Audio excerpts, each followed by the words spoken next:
Angioplasty பண்ண முடியாத பேஷண்ட்ஸுக்கு தான் நமக்கு லேசர் வந்து ரொம்ப ரிக்வயர்டாக இருக்கும். ப்ரிடாமினண்ட்டாக நிறைய லீஷன்ஸ் பார்த்தீங்கன்னா, இப்போ நான் உங்களுக்கு வீடியோவில் காமிச்சது வந்து ரொம்ப சாஃப்டான லீஷன், நேராக நம்ம போய் ஸ்டென்ட் எக்ஸ்பேண்ட் பண்ண உடனே ஃபுல்லாக எக்ஸ்பேண்ட் ஆகிடுச்சு. இந்த மாதிரி ஒரு ஸ்டென்ட் எக்ஸ்பேண்ட் ஆகாமல் நடுவில் வந்து அன்எக்ஸ்பேண்டடாக ஒரு ரீஜன் இருந்துச்சுன்னா அந்த இடங்களில் வந்து பிளாக்ஸ் வர்றது வந்து ரொம்ப ரொம்ப ஜாஸ்தியாகும். திரும்ப ஹார்ட் அட்டாக்ஸ் வரதுக்கான ரிஸ்க் வந்து ஜாஸ்தியாகிடும். ஸோ அதனால் எங்கெல்லாம் டஃப்பான லீஷன்ஸ் இருக்கோ அந்த இடத்துல கன்வென்ஷனல் மெத்தட்ஸ், நமக்கு டைரெக்டாக போய் ஒரு பலூனை வச்சு எக்ஸ்பேண்ட் பண்ணும்போது நம்மளால் எக்ஸ்பேண்ட் பண்ண முடியல, இல்லை பலூனே அந்த இடத்துல கிராஸ் பண்ண முடியலன்னும் போது நமக்கு லேசர் தான் வந்து கருவி ஆஃப் சாய்ஸாக இருக்கும் to open that area.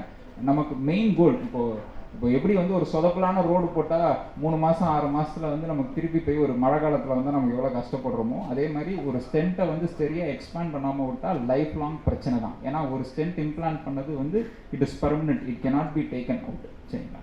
So அதனால் அந்த இம்ப்ளான்ட் பண்ணுற ஸ்டென்ட்டை ரொம்ப ப்ராப்பராக இம்ப்ளான்ட் பண்ணுறதுக்கு அத்திரெக்டமி டிவைசஸ் தேவை. அதில் அப்லேட்டிவ் அத்திரெக்டமியில் நமக்கு லேசர் தான் பெஸ்ட் சாய்ஸ். சார் அதுதான் உங்களுக்கு ஒரு இது காமிச்சிருந்தேன். அது பெனிட்ரேட் ஆகிற டிஸ்டன்ஸே பார்த்தீங்கன்னா லெஸ் தென் 0.1 mm தான். அப்படின்னா 50 மைக்ரான்ஸ். நமக்கு எங்கே பிளாக்கேஜ், நமக்கு ஏரியா ஆஃப் இன்ட்ரெஸ்ட் எங்கே இருக்கோ அங்கே கெட்டிட்டர் எடுத்துகிட்டு போயிட்டு என் ஃபுட் பெடல் ஒன்று இருக்கும். நீங்கள் பார்த்தீங்கன்னா நான் லேசர் காமிக்கும் போது ஒரு சத்தம் வந்துச்சு. அந்த சத்தம் வரும்போது தான் அப்லேட் ஆகுதுன்னு அர்த்தம். நான் அந்த ஃபுட் பெடலை ப்ரெஸ் பண்ணும்போது தான் லேசர் ஒர்க் ஆக போகுது தவிர நமக்கு எங்கே ஏரியா ஆஃப் இன்ட்ரெஸ்ட் இருக்கும் அங்கே மட்டும் தான் லேசர் யூஸ் பண்ண போகிறோம். நார்மலான டிஷ்யூவில் போய் லேசர் யூஸ் பண்ணால் பிரச்சனை வரும். நம்ம அங்கே பண்ண மாட்டோம். நமக்கு எங்கே ப்ராப்ளம் இருக்கும், நமக்கு எங்கே கிளியர் பண்ணிட்டு நம்ம அடுத்த ஒரு ஸ்டென்ட்டோ இல்லை ஒரு ட்ரக் கோட்டட் பலூனோ நம்ம எங்கே போடணும்னு நினைக்கிறோமோ அங்கே மட்டும்தான் நம்ம அதை யூஸ் பண்ண போகிறோம். இல்லைங்க சார், இட் இஸ் அவைலபிள்ங்க சார். பட் ஆனால் ரொம்ப லெஸ்லி ப்ரமோட்டட். வெஸ்டர்ன் வேர்ல்ட்ஸில் யூஸ் பண்ணுற மாதிரி நம்ம இந்தியாவில் வந்து அது அவ்வளோ எக்ஸ்டென்சிவாக யூஸ் பண்ணுறதே கிடையாதுங்க சார். ரெகுலர் ப்ரொசீஜரோட ஒரு 5 to 8% காஸ்ட் இன்க்ரீஸ் ஆகும் சார். பட் ஆனால் லாங் டேர்ம் ரிசல்ட்டில் பார்த்தீங்கன்னா உங்களோட ஸ்பெண்டிங் வந்து ரொம்ப கம்மியாக இருக்குங்க sir. Sir 1 to 2 days patient will get discharge and go to home. அவன் இப்போ ஒரு பைபாஸ் முடிச்சுட்டு ஒரு 1 month ரெக்கவரி டைம் மாதிரிலாம் இருக்கவே இருக்காது. ஹார்ட்லி நெக்ஸ்ட் 1 weekல they'll be back on their course. Food restriction வந்து டிசீஸ்க்காக இருக்குமா, இந்த டெக்னாலஜி யூஸ் பண்ணுறதுனால இருக்காது. நமக்கு ஹார்ட் அட்டாக்னு இருக்கும்போது ஹார்ட் அட்டாக் வரதுக்கு சில முக்கியமான காரணங்கள் இருக்குது. இப்போ கெட்ட கொலஸ்ட்ரால் உடம்புல ஜாஸ்தி இருந்தால் நமக்கு வந்து எல்டிஎல் கொலஸ்ட்ரால் அதிகமாக இருக்கும்போது வந்து ஹார்ட் அட்டாக்ஸ் வரும். அப்போபின்ற ஒரு சப்ஸ்டன்ஸ் ஜாஸ்தியாக இருந்துச்சுன்னா ஹார்ட் அட்டாக் வரும். லிப்போப்ரோட்டீன் எலிவேட்டடாக இருந்துச்சுன்னா ஹார்ட் அட்டாக் வரும். ஸோ நம்ம அதனால் வந்து உடம்புல ரணத்தை கம்மி பண்ணுறதுக்காக நம்ம ஃபுட் இன்டேக்ஸை சரியாக பார்த்துக்கணும். கெட்ட கொலஸ்ட்ரால் இன்க்ரீஸ் ஆகாமல் இருக்கிறதுக்காக நம்மளோட ஃபுட் இன்டேக்ஸை நம்ம பார்த்துக்கணும். அதுக்கான dietary patterns, deep fried food சாப்பிடக்கூடாது, ஆயிலி ஃபுட் சாப்பிடக்கூடாதுன்னு சொல்கிறது அதுக்காக வேண்டியதானே தவிர இந்த ப்ரொசீஜருக்கு ஸ்பெசிஃபிக்காக கிடையாது sir. Age is never a limit sir. நான் 97 வயசு ஆளுக்கு வந்து லாஸ்ட் 3.5 months முன்னாடி ஆஞ்சியோகிராம் பண்ணேன் சார். வித் அண்ட் ஹார்ட் லேசருக்குமே கிடையாதுங்க sir. Age is not an restriction. Sir here sir Rajesh from right news.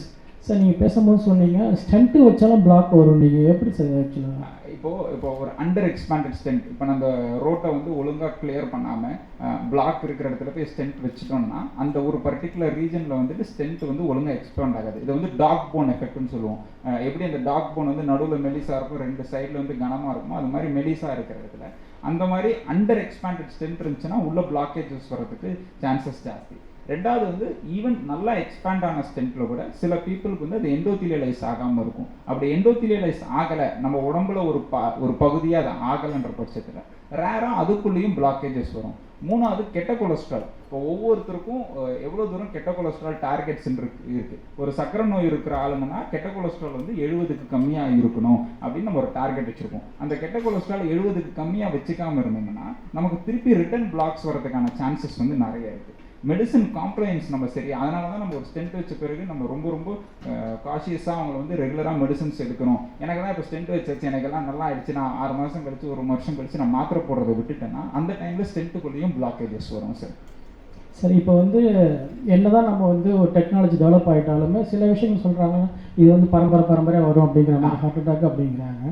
So food ஹேபிட்னால தான் சேஞ்சஸ் வருதா இல்லை வந்து அதாவது இது வந்து காம்பவுண்டிங் எஃபெக்ட்னு சொல்லுவோம் சார். இப்போ எப்படி வந்து பணம் வந்து பணத்தை சம்பாதிக்குமோ ஆல்ரெடி ஜெனட்டிக் ரிஸ்கில் வந்து ஒருத்தருக்கு வந்து 55 வயசில் 60 வயசில் வரதுக்கு ரிஸ்க் இருக்குது. ஒரு பிரின்சிபலே இருக்குது. கெட்டோ கொலஸ்ட்ரால் வந்து நமக்கு எல்டிஎல்ன்ற அந்த கெட்டோ கொலஸ்ட்ரால் ப்ரிடாமினென்ட்லி வந்து ஃபெமிலியலாக தான் நமக்கு வந்து இருக்கும். நம்ம ஃபுட் அண்ட் இன்டேக்னால 10 to 15% தான் நமக்கு சேஞ்சஸ் இருக்கும்.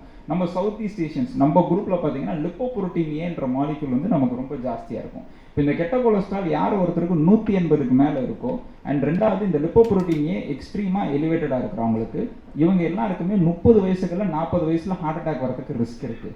நான் ஒரு ரீசெண்டாக ஒரு சென்டரில் நான் ஒரு விசிட்காக போயிருந்தேன். எங்கள் ஹாஸ்பிட்டலில் கிடையாது.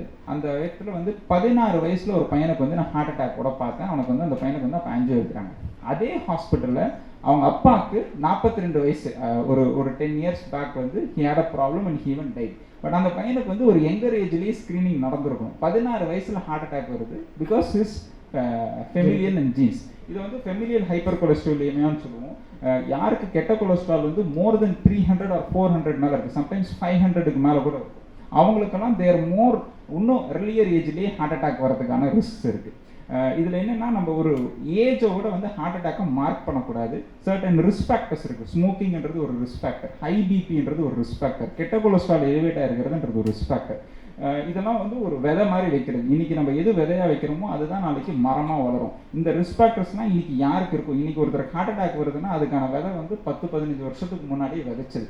அதை தான் நம்ம வந்து இந்த ப்ரிவென்டிவ் ப்ரோக்ராமில் இப்போ நிறைய சோஷியல் மீடியாவில் நான் நிறைய பேசுவேன். நான் பேசுகிறது வந்து ஏன்னா இன்னைக்கு ஹார்ட் அட்டாக் வந்தவங்களுக்காக பேசுகிறேன். அடுத்த 10-15 வருஷத்தில் யாருக்காக ஹார்ட் அட்டாக் வரதுக்கான ரிஸ்க் ஜாஸ்தியாக இருக்குமோ அவங்களுக்காக வேண்டி தான் பேசுகிறோம். பட் ஆனால் மக்கள் வந்து அதை ஏற்றுக்கிற மனநிலையில் இருக்க மாட்டாங்க. ஏன் அப்படின்னா அவங்களுக்கு ஒரு சிம்டம் இருக்குது. உங்களுக்கு ஒரு ஜுரம் காய்ச்சல்னா அவங்களுக்கு ஒரு சிம்டம் இருக்கும். இதே ஒரு ஹை பிபியாக இருக்கும்போது நிறைய பேருக்கு எந்த சிம்டம் இல்லாதனால சும்மா இவர் வந்து ஒரு மிஷின் போட்டு பார்த்துட்டு வந்து நமக்கு பிபி ஜாஸ்தியாக இருக்குது, லைஃப் லாங் மாத்திரை சாப்பிடுன்னு சொல்கிறார். இந்த லைஃப் லாங் மாத்திரை சாப்பிட்றது வந்து லைஃப் லாங்காக இருக்கிறதுக்குன்றது நிறைய நேரத்தில் புரிஞ்சுக்க மாட்டேங்கிறாங்க. இட் கெட் இன்சூரன்ஸில் கவர் ஆகும் சார். இப்போ பாசிபிலிட்டி இருக்குங்க சார்.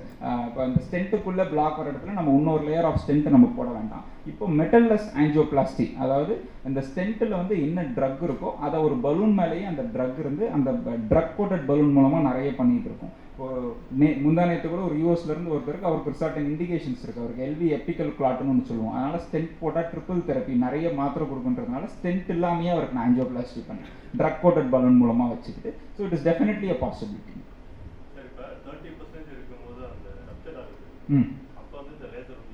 இல்லை, ரப்சர் ஆன பிறகு யூஸ் பண்ணலாம், ரப்சர் ஆகாமல் இருக்கிறதுக்கு யூஸ் பண்ண முடியாது. சரிங்களா? இப்போ என்னன்னா இது ஏன் ரப்சர் ஆகுதுன்னு நம்ம புரிஞ்சுக்கணும். அது வந்து அந்த இடத்துல இன்ஃப்ளமேஷன் ரணம் ஜாஸ்தியாக இருக்கும் போது தான் அது பலூன் மாதிரி எக்ஸ்பேண்ட் ஆகிட்டு ரப்சர் ஆகுது. அதை தான் நம்ம டயட் மூலமாகவும் மெடிசன்ஸ் மூலமாகவும் அந்த earlier-ஆ இந்த ஐடென்டிஃபை பண்ணிட்டு யாரெல்லாம் ஹை ரிஸ்க் பீப்புள், யாரெல்லாம் லோ ரிஸ்க் பீப்புள் நம்ம கேட்டகரைஸ் பண்ணணும். இந்த ஹை ரிஸ்க் பீப்புளாக இருக்கிறவங்களுக்கெல்லாம் இன்ஃப்ளமேஷனையும் கண்ட்ரோல் பண்ணணும், எல்டிஎல் கொலஸ்ட்ராலையும் நம்ம கண்ட்ரோல் பண்ணணும். less than 0.1 mm sir, 50 microns. நம்ம என்ன கெட்டிட்டர் சைஸ் நம்ம ரொம்ப காமனாக யூஸ் பண்ணுறது வந்து 0.9 சைஸ் யூஸ் பண்ணுவோம். அதுலேருந்து நம்ம மேக்ஸிமம் 1.5 டயமீட்டர் வந்து நம்ம 1.5 டைம்ஸ் ஏரியா தான் நமக்கு ஜாஸ்தி நம்ம எடுத்துகிட்டு போகலாம். பட் ப்ளஸ் இதில் நமக்கு நிறைய டெக்னாலஜிஸ் இருக்குது சார். இப்போ சலைன் வச்சு பண்ணலாம், தண்ணி வச்சு, இல்லைனா வந்து கான்ட்ராஸ்ட் வச்சு பண்ணலாம். கான்ட்ராஸ்ட் வச்சு பண்ணும்போது இன்னும் நிறைய வரும். அதில் தான் வந்து நமக்கு இன்னும் மோர் ஏரியாஸ் கிடைக்கும். பட் நம்ம ப்ரிடாமினெண்ட்டாக யூஸ் பண்ணுறது வந்து ஸ்டெலைன் லேசிங் தான் வந்து இட் இஸ் ரெக்கமெண்டட். அதுதான் நம்ம நிறைய பண்ணுவோம்.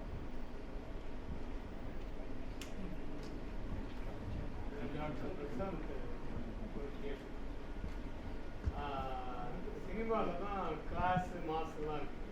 இப்போ ரஜினி படம்னா மாஸ், கமல் சார் படம்னா கிளாஸ், இப்படிலாம் இருக்குது. ஆனால் நீங்கள் பேசும்போது இது மாஸ் அண்ட் கிளாஸுன்ற மாதிரி ஏதோ ஒரு டெஃபினேஷன் கொடுத்தீங்க.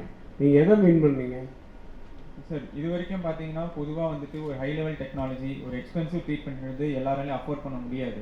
அது வந்துட்டு சில குறிப்பிட்ட மக்களால் தான் வந்துட்டு சில இடத்துல போய் நிறைய பேர் நம்ம ஃபாரின் போய்லாம் ட்ரீட்மெண்ட் எடுத்து கேள்விப்பட்டிருக்கோம். இப்போ டெக்னாலஜி இங்கே வந்துருச்சு. ஸோ நமக்கு வந்துட்டு நம்ம ஊரில் இந்தியாவில் சவுத் இந்தியா சென்னையில் வந்துட்டு ஜாஸ்தி இருக்கிறது பார்த்தீங்கன்னா வந்துட்டு ப்ராப்ளி வந்துட்டு all the middle class people who are எப்படி சொல்கிறது, அவங்களுக்கு வந்துட்டு லைக் ஃபாரின் போய் ட்ரீட்மெண்ட் எடுக்காதவங்க நிறைய பேர் இருக்காங்க. ஸோ அவங்களுக்கு வந்துட்டு நம்ம கொண்டு போய் ஒரு எமர்ஜென்சி டைமில் சேர்க்கறது தான் வந்துட்டு வி வாண்ட் டு இந்த மாதிரி எக்யூப்மெண்ட் வந்து கொண்டு வரும்.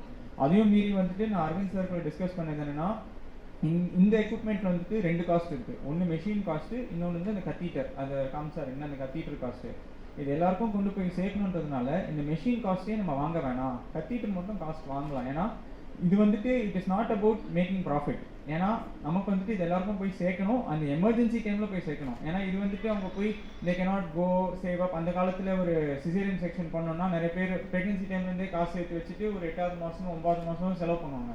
இது அந்த மாதிரி கிடையாது, நாளைக்கு கூட நடக்கலாம், நெக்ஸ்ட் மந்த் நடக்கலாம், எப்போ வேணும் நடக்கலாம். ஸோ அவங்களுக்கு அந்த நேரத்துக்கு போய் we should not tell them இவ்வளோ காஸ்ட்லின்னு. சார் பண்ணுங்க, இது மட்டும் வி ஹாவ் டு பேர். நான் எக்யூப்மெண்ட் பற்றி ஒரி பண்ணிக்காதீங்க, மற்றதெல்லாம் நாங்கள் பார்த்துக்குறோம். அந்த மாதிரி வந்துட்டு எல்லாருக்கும் 10 பேர் ஹார்ட் அட்டாக் வந்தால் 10 பேருக்குமே வந்து இந்த ஆப்ஷன் இருக்கணும், இது யூஸ் பண்ணணும்னு சொல்லிட்டு. அப்போ தான் வந்துட்டு they can live better, livelihood நல்லாயிருக்கும். அப்போ தான் அவர் கம்யூனிட்டி நேஷன் எல்லாமே வளரும். ஸோ அந்த ஐடியானால தான் வந்துட்டு எல்லாருக்கும் போய் கொண்டு போய் சேர்க்கணுனால தான் நான் அப்படி ஒரு டேர்ம் யூஸ் பண்ணேன் சார். வேறு இப்போ இன்னொரு கேள்வி இருக்குது எனக்கு, அதாவது கேட்கலாமான்னு தெரியல. இப்போ மோஸ்ட் ஆஃப் த ஹாஸ்பிட்டல்ஸ் வந்து இப்போ வந்து ஒரு அவங்க காசு கொடுக்குறாங்க கையில் இருந்து அப்படின்னா அது வந்து பில்லு ஒரு மாதிரியாக இருக்கும். இன்சூரன்ஸ் அப்படின்னு சொல்லி அந்த கார்டு கொடுத்த உடனே அப்படியே டபுள் டைம் இல்லை ட்ரிபிள் டைம் அவங்க வந்து போட்டு அதை இன்சூரன்ஸில் கவர் பண்ணி அது பண்ணிக்கிறாங்கன்னு சொல்லி கேள்விப்படுறேன். இது பிரசாத் ஹாஸ்பிட்டல் எப்படி? இல்லை சார், ஆஸ் அ ப்ரோட்டோகால் பார்த்தீங்கன்னா எனக்கு தெரிஞ்ச வரைக்கும் எந்த ஹாஸ்பிட்டலையும் அப்படி பண்ணுறது கிடையாது. ஏன்னா வந்துட்டு நம்ம வாட் எவர் கேஷ் பேமெண்ட்டாக இருந்தாலும் சரி, இன்சூரன்ஸ். இப்போ நீங்கள் வந்து மிஷின் ஒன்று வாங்கிறீங்க, அந்த காஸ்ட்டை நம்ம வந்து பேஷண்ட்டுக்கிட்ட போடக்கூடாதுன்னு சொன்னீங்க. Correct sir. பட் அதே இன்சூரன்ஸில் பே பண்ணி ஒருத்தர் வராங்கன்னு வச்சுக்கோங்க, அப்போது நீங்கள் உங்கள் மிஷினுக்கு காசு வாங்க மாட்டீங்களா? எல்லாருக்கும் ஒரே இதுதான் சார். ஏன்னா வந்துட்டு ஃபார் எக்ஸாம்பிள் நீங்கள் டே 1 வரீங்க, சரி, அப்புறம் இப்போ நீங்கள் வளர்ந்து அப்புறம் இன்னும் 10 மிஷின் வாங்கணும்ல? சார் அப்படி கிடையாது சார். இது வந்துட்டு இது ஒன்று வச்சு தான் அப்படி என்னன்னு கிடையாது. It is about serving. எல்லாருக்கும் நம்ம சர்வீஸ் பண்ணிட்டு கண்டிப்பாக வந்துட்டு நம்ம ஒரு 100, 200, 1000 பேருக்கு நம்ம பண்ணால் கட்டாயம் வந்து அதை கொஞ்சம் கொஞ்சமாக சேர்ந்து will be able to to even more. So அப்படி தான் வந்துட்டு வி வாண்ட் டு க்ரோமே தவிர 10 பேரில் பண்ணணும்னு கிடையாது சார். சின்ன லாபமாக இருந்தாலும் நிறைய பேர் வந்து இதில் வந்து ட்ரீட்மெண்ட் எடுத்துக்கிட்டால் உங்களுக்கு அந்த லாபம் வரணும் அப்படின்னு நான் வேண்டிக்கிறேன். Thank you. Thank you. On behalf of Prashant Hospital, we thank